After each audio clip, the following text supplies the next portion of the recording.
everybody. It is a beautiful Wednesday here on the Morning Buzz at WMSC Upper Montclair. But there's one thing on my mind before we can even get started on the show, guys. We are in the studio, and this might be the hottest environment since going to the Caribbean not too long ago. It is so hot in here. So this is a statement to whoever's in charge of this building, okay? Please turn the degrees down. It is so hot. I feel like I'm sweating and I don't feel too good right now. So, Amina, just to make sure, can you speak very quickly? Can you guys hear me? Oh, we figured it out, ladies and gentlemen. Unlike last week where Lana had to talk 20 times just to be heard, we got it right the first time. And Amina, we got some business to take care of. It is 7 in the morning. We do. Please give us the news. All right. So, in national news, 6-year-old Paisley Schultes was found stashed under the staircase of a home in eastern New York after disappearing more than 2 years ago. The case broke Monday night when a detective pried open the staircase and found Paisley in a secret room where she was hiding with her biological yet non-custodial mother in a Fawn Road home, according to the town of Saugerties police. Police arrested Paisley's biological parents, who did not have custody of her and had been suspected of abducting her. In state news, Patterson officials are trying to get COVID-19 relief funding for undocumented residents. The city is partnering with Make the Road New Jersey, an advocacy group for immigrants. Undocumented residents were unable to claim federal stimulus checks and COVID-19 related unemployment assistance throughout the pandemic. The deadline to apply for assistance is February 28th. And in local news, 21-year-old Tyjahad Ellison has been charged with aggravated assault and the seemingly random sucker punch of a 73-year-old man on the sidewalk in Newark last Friday. Ellison suffers from mental illness, police said, and the victim was transported to University Hospital for treatment and has since returned home. The weather today is we have a high of 46 and a low of 20 with a humidity level of 64% and a moderate air quality with a level of 52. Thank you so much, Amina. As usual, that was a great news report. But the weather, I don't know if that's right because in here it is definitely 97 degrees Yeah, no. with So 100% hot. humidity. Amina, in that room, Aidan said it wasn't too bad. Are you hot in there? No, I'm hot. Okay. All right. So it's the whole building.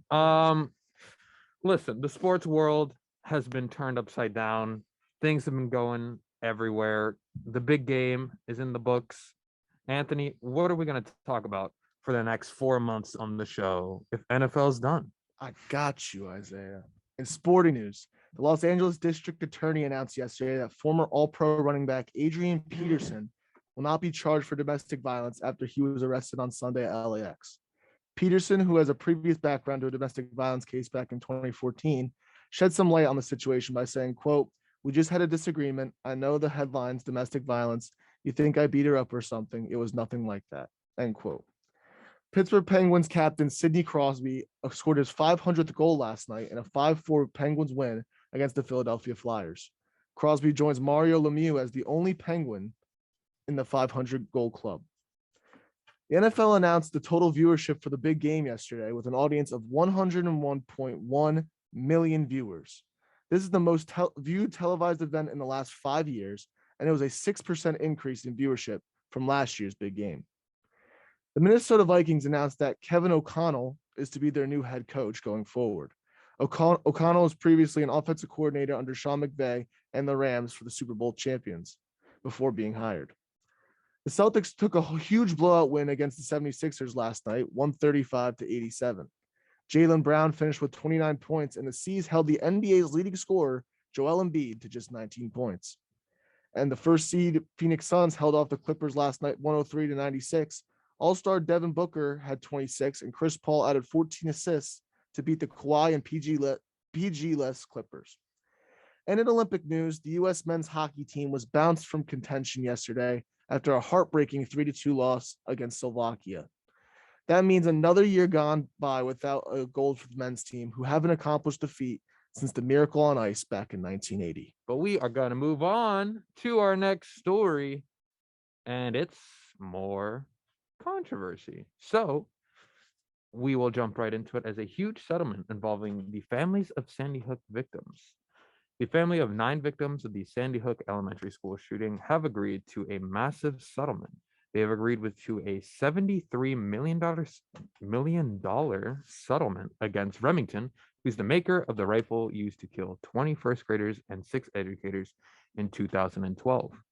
The families and survivors of the shooting sued Remington in 2015, saying the company should have never sold such a dangerous weapon to the public. They said their focus was on preventing future mass shootings by forcing gun companies to be more responsible with their products and how they market them. At a news conference, some of the parents behind the lawsuit described a bittersweet victory. The case was obviously watched closely among government officials, gun control advocates, and gun rights supporters. President Joe Biden called the settlement historic, saying while the settlement does not erase the pain of the tragic day, it does begin the necessary work of holding gun manufacturers accountable for manufacturing weapons of war and irresponsibly marketing these firearms. Whew. God, this is another tough one because, it's very sad what happened, obviously. I don't think we have to rehash that idea, but it's huge in the sense that this could probably set a precedent for, you know, other families, victims, suing gun manufacturers, and maybe that would help spark more gun control within the companies, at least, maybe not by government rights or anything, but maybe the companies take it into their own actions instead of having to settle with millions of people at this point, considering the amount of victims of gun violence in this country. But I'd be interested to see what the next settlement could be for companies like this. Yeah, regardless, this is already and is going to still cause a massive controversy, especially between the two groups of people. And it's not something I want any part of. Um, I think the parents are right. I think the gun manufacturer deserves to pay that settlement, but I know a lot of people are going to disagree with that. And it's going to be a very, very turbulent couple of weeks, especially for these people, because Mhm. as right as they were and as justified as they were in the decision to bring this to court, a lot of people aren't going to see it this way. And I wish them the best of luck with dealing with all the crazy people that are going to come after them. Yeah. And here's the thing.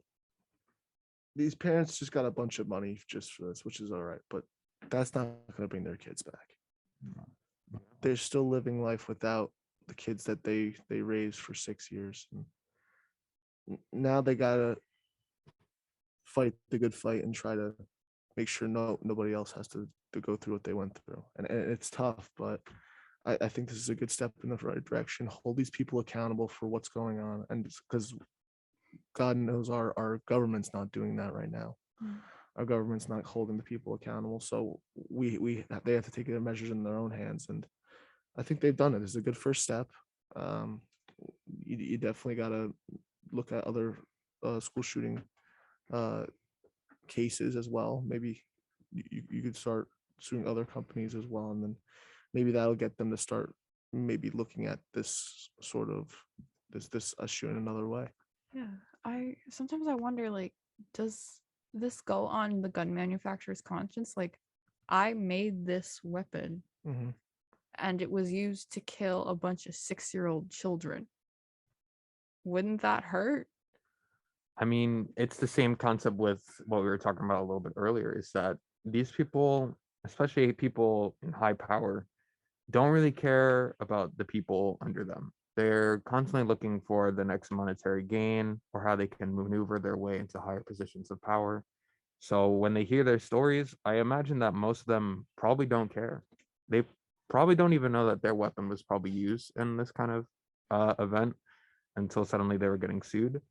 But yeah, it wouldn't surprise me if they had no reaction to this at all, considering the climate of us here in the United States. There's so many problems, and gun control is definitely one that is never going to leave. I think it's going to be a constant debate amongst United States people across the nation. Amina, would you like to add in anything on? Yeah. I agree just because I feel like in this case, I feel like it shouldn't have been a debate. I felt like the manufacturer should have just gave them the money. But then it's also like their company. So in their eyes, they're like, well, we didn't ask for our gun to be used against your children. So I feel like they're looking at it like that, Mhm. which is makes no sense because like, do you hear yourself? But I feel like and it also sucks that it took 6 years for them to even finally just now get the settlement. But I feel like moving forward, I feel like when situations like this happen, I feel like the manufacturer should take responsibility instead of just saying, "Well, that's we didn't ask for that," or like we didn't do anything. 'Cause it's like you did in a way. Yeah, you're right. And at one point, do you just sort of have to put some blame on the person who sold it as well, not just the manufacturer as well? You got to also target the people who sell firearms and just say, you need to do better in your background checks. You can't be lazy with this because it's going to cost lives if you don't. You don't want that on your conscience as well because you're looking into these people. You are the one that decides if this person should be allowed to own a firearm. And if you take that lightly, it could mean the lives of many people. It would be And like they're actually killing the person Yeah. themselves. I would contend it's probably worse.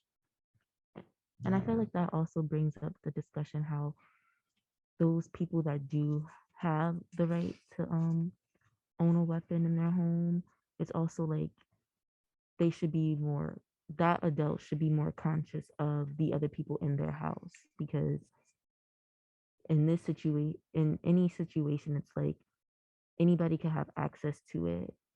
So it's also like it also comes down to how that person is keeping others around them protected instead of just having it like a free device with that they can say they're protecting themselves, but then it can easily be taken.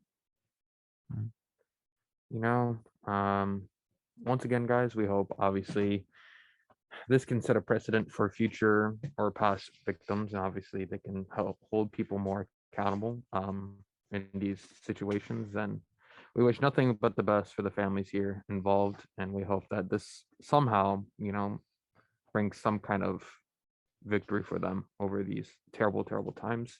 We are going to transition to our next story. Aidan, we've been talking about this story on the Wednesday Buzz pretty much since we started together last semester.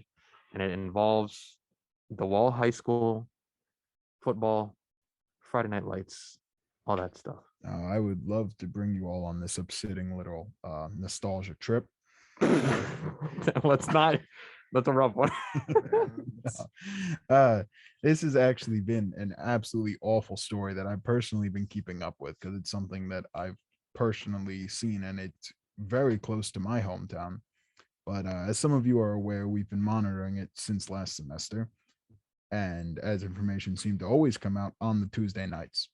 For those unaware, Wall High School has been under much scrutiny due to their negligence involving multiple sexual assault cases surrounding their football team. 3 victims were part of the locker room hazing, have accused the school district of negligence. In the formal notice released on the behalf of the 3 victims, said players on the Wall High School football team were able to viciously assault at least 3 teammates on multiple occasions due to the carelessness, recklessness, and negligence of coaches and other district staffers. One incident stated in the afternoon on October 27th before the team's football practice. The incident saw multiple students grabbing inappropriately at a victim. Things got progressively worse for the victim as they were assaulted in the locker room later that day. 2 of the other notices cite similar behavior and allegations as the assault was captured on video. It was not stopped or otherwise interrupted at any time by any employee, despite the fact that classmates had subjected other members of Wall High School's varsity football team to similar assault/batteries on multiple prior occasions. Now, I've been saying it since last semester, and I'll say it again. I played football. I know what kind of guys also play football, and I know how absolutely awful some of them can be when left unchecked. Luckily, everyone I played with was amazing, and they were brothers. But the stories we heard from other towns, And the fact that if you look into a lot of these, you know that the coaches know what's going on, but they allow it to happen to instill some sort of discipline or hazing mentality into their team to build obedience. And it is the most tragic and awful sort of condoned bullying allowed in the high school system. Yeah, I agree with you, Aiden. I also played football in high school for a few years, and I've been in the locker rooms. I've been on the team buses. I've done all of that, and I never had an experience with hazing. My high school was generally pretty good at just not allowing it or not condoning it at all. So I've never had that issue, but I've seen these issues where it's just that some guys just go a little too far, and you gotta be like, no, like that's not okay. I think that a little like joking around is fun and all. Like if you like as a sophomore, like you have a younger guy and you sort of just like joke with them a little bit, just because like you have them carry your book bag to a class or something like that. That's fine. But like if you have like, but once you go like cross a certain threshold, I think it's you can't go back from that. Yeah, there's a fine line between light, like teasing, and assaulting some poor kid in the locker room. You know Yeah. what I mean? Like, this is just, it's it's tragic in the way that it's so easily avoided, but the mentality that surrounds a lot of high school sports programs just promotes and keeps this sort of hazing culture toxic and available. Do you guys have anything to add to that? Like, Yeah. I know we played football, but did you guys play sports in high school? Was there any examples of hazing when you guys played? I played sports, but I would say like I feel like I went to like my high school. I feel like everything was always kind of like family oriented, so there never really was hazing. But I feel like from other like I'm haven't experienced it, but I know like other schools have experienced it. But I also feel like usually it's like it's a reoccurring thing. It'll be like the people that went through it and feel like they because they went through it that you'll be fine because they ended up fine. Like that mentality. And I feel like that's what kind of provokes it and keeps it going. No, I would completely agree. And I recently went to the International Fraternity Council meeting for anti-hazing, and it was a great meeting, and it was very eye-opening to just how dangerous it can be. But they had a chart that was really interesting where you see all these things where fraternities, you know, they got an awful rep. They're the most known for hazing. When the only other club activity on the high school and campus level that is more known for hazing than fraternities are on just a reported crime bias is varsity sports. Varsity sports has one of the highest percentage of hazing, at least reported, known to students. And that just shows what kind of, I don't even know what to call it, a culture that Yeah. surrounds it, a stigma. And it's so easily avoidable. I know I've said that before, but if the coaches just took some time to maybe not leave a bunch of teenagers alone in a room together, it might not happen. And here's the thing: you just signed up to play a sport. You don't sign up to go along with all this stuff. Sometimes you just want to play a sport and just not be bothered by things like this, which is perfectly fine. Like you want to be an athlete. You've decided to spend your time doing this because you love playing a certain sport.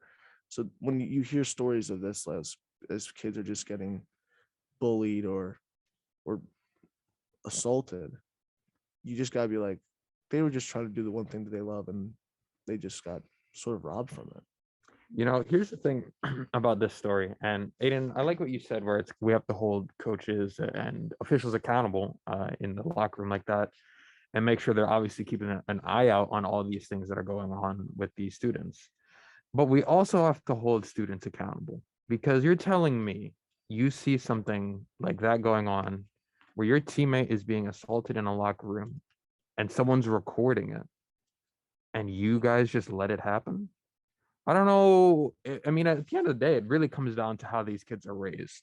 Because the way I was raised, that would not slide at all. That is getting stopped immediately. That's getting reported. I don't care if you are the greatest high school player of all time. You can catch these hands on a Tuesday, on a Sunday, and all these other days. Because what you're doing is so disgusting, so unnecessary, and it proves that you are a terrible human being. Now, obviously, hopefully they grow from this situation and they clearly learn that what they did was wrong, shameful, and disgusting.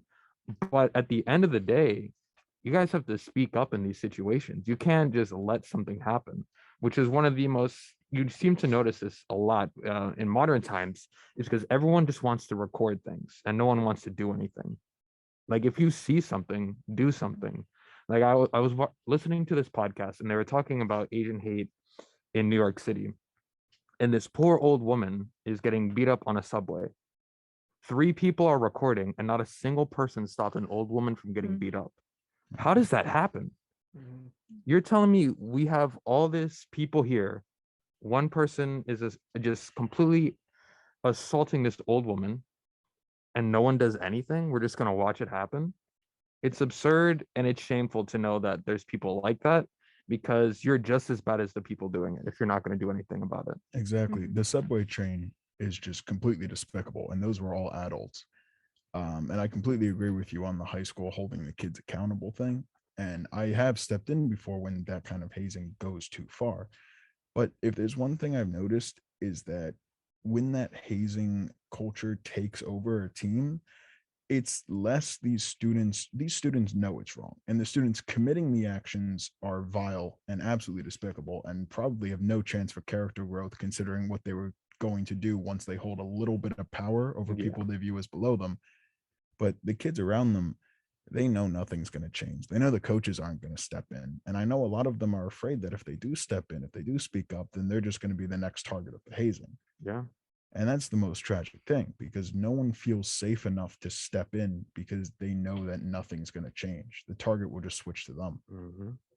It's interesting to see how cultures like that can continue to still function in society, especially now. It's very shocking, not shocking, but it's very disheartening to hear that this is probably not going to be the last case of this happening at a high school football team or any team really. This is probably going to be another story in a few months where high school in the middle of a championship run, and then as soon as something goes bad, then these stories come out kind of deal. Because despite for the most part, they probably went numerous years because they were a winning program and they were doing really good in football. And it seems to be for the most part that winning seems to block out a lot of the Yeah. extracurricular activities, and that is at the high school level, collegiate level, and even the pro level. Winning can cure a lot of things and it hides a lot of problems.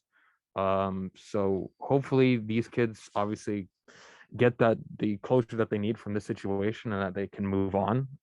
Hopefully live better lives. But yeah, I can't stress this enough, guys. But if you see something, do something. And that's my advice, I guess, for you.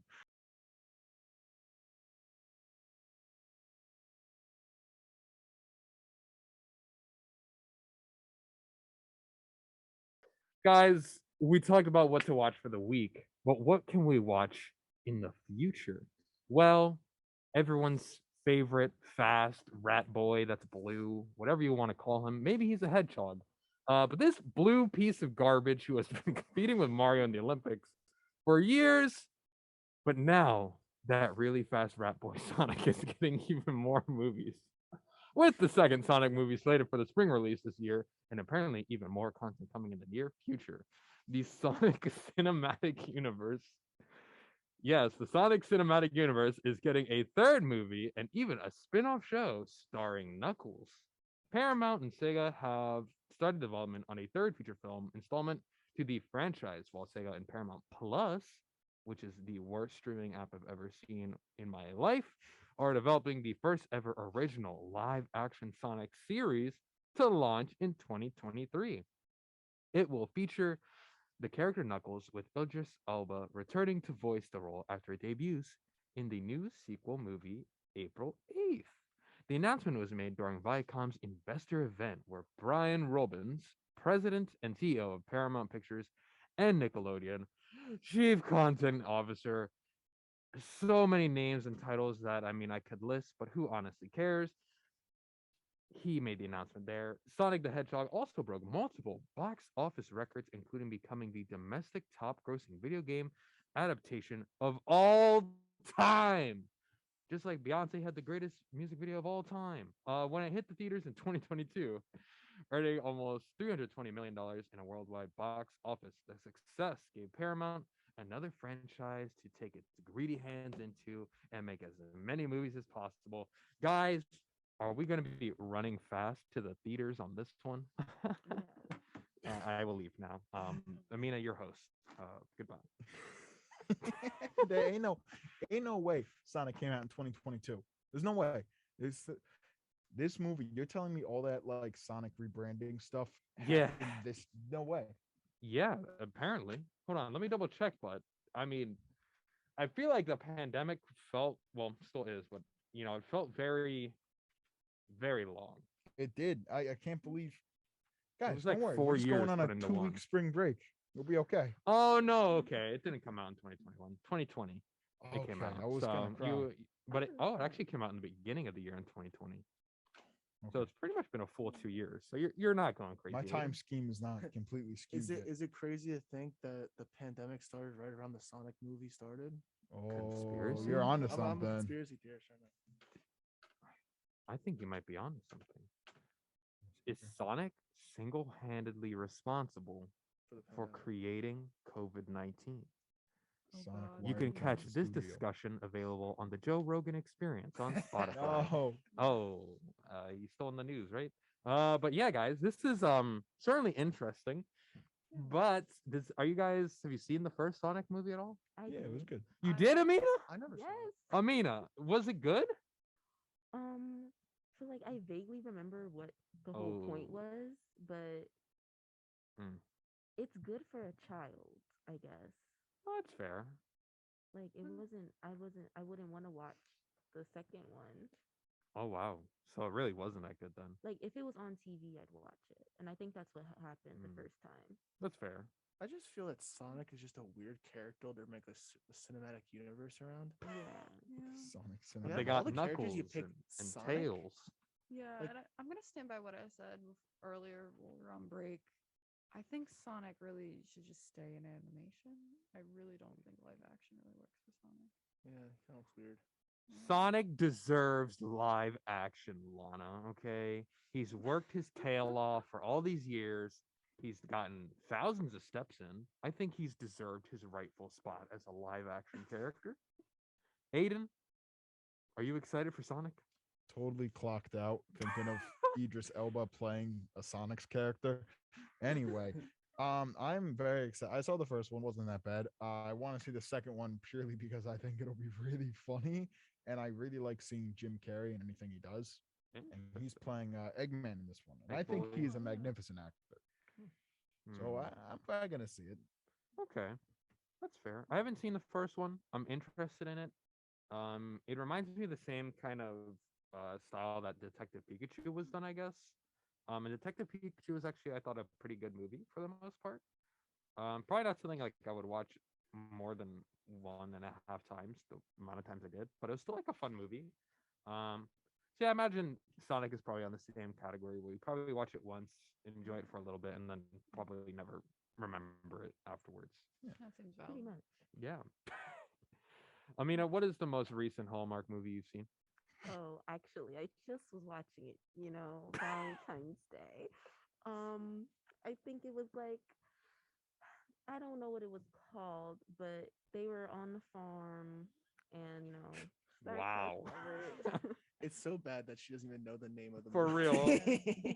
All the clues were they were on a farm. Because they make so many. Like you have That's true. love in the country, love in the air. Oh my. Love in outer There's so space. many. No, Loving a really. cow. I mean, whoa. Like, I Uh, just highly recommend Hallmark.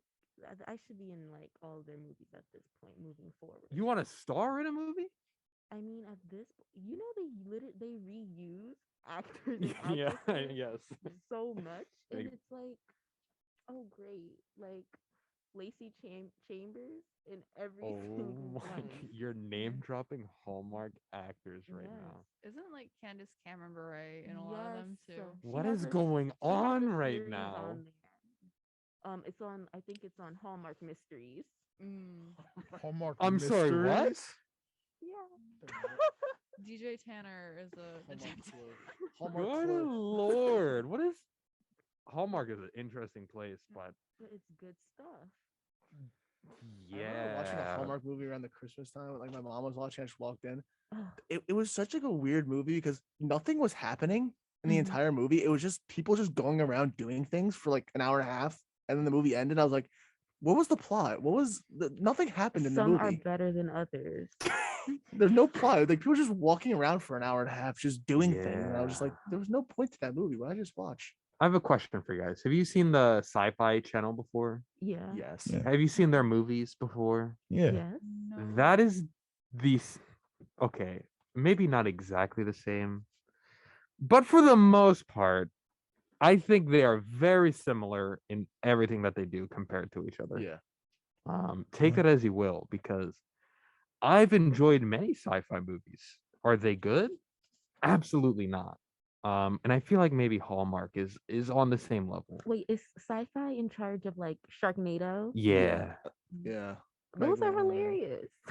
What's the worst like subcategory of movies? Shark movies or zombie movies? Shark Oh, movies. Shark movies are yeah. horrible. Because zombie movies can actually, like, I feel shark movies, I've never seen a good one.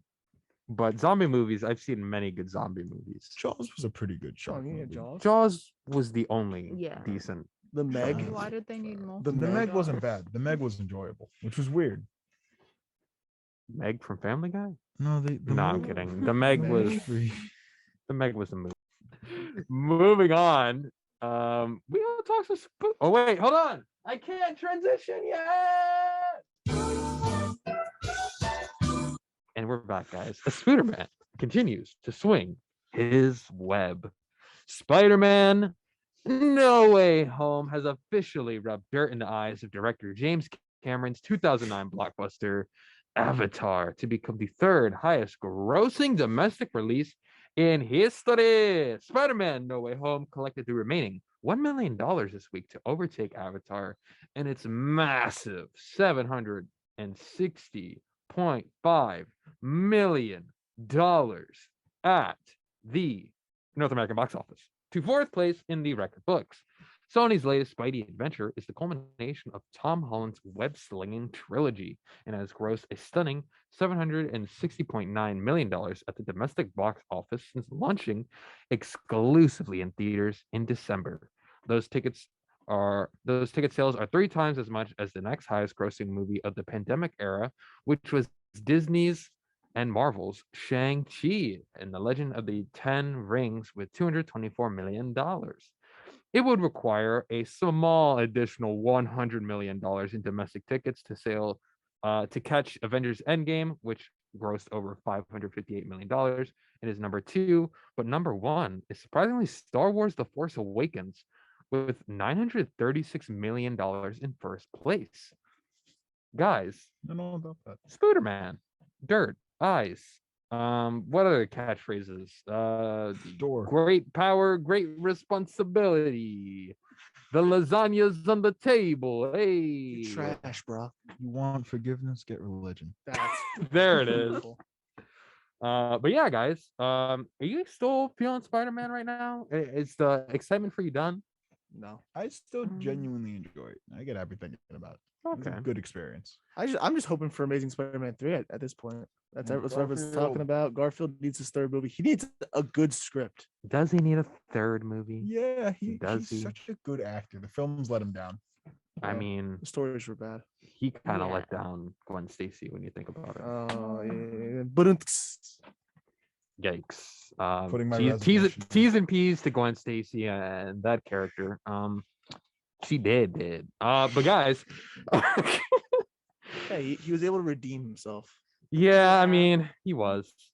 That was so He did sad. redeem himself. Spoiler alert in the new Spider-Man. But Did- all 3 Spider-Mans are in the movie. Take it as you will. But it was a good movie. You guys liked it? Loved it. Haven't Loved it. seen it. You have Oh, I'm sorry, Lana. Oh wait, no, you don't even like Marvel. You're good. I was sad, and then I was, nah, she doesn't care. You expect this from me, Lana. Mhm. Yeah. I just loved when Willem Dafoe just said, "I'm somewhat of a scientist myself." I and think that was just the best cried. line in the movie. I just cried. I cried a little bit. I teared up. Yeah. I That was the moment that I made got you cry in the emotional. entire movie. I might have had to go out of the theater, take a few minutes, just get back to my seat, and just Wow. thank the good Lord that He gave me that line again one last time, and The Toby and thank Willem. Just drip foe. Willem Drip Foe. Willem Just Drip Foe. the Good great, the Lord. great guy. He is such a good actor too. Yeah. God. You know who's also actually I think that's gotten better in the movies is Ned's character.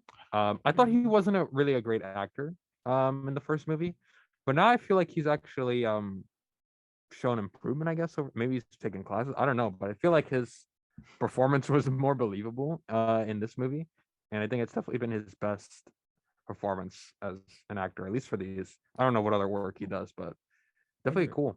I thought he was a decent actor, but I think the scripts definitely let him down. I like that his Sure. character now is decent depth to him. Exactly. I think this did a lot of development for him. Yeah, it gives Um, him room to grow. But there's one thing we need to address in these movies is the fact that is Marissa Tomei one of the most beautiful people on earth? I would say so. So shout out to you, Aunt May.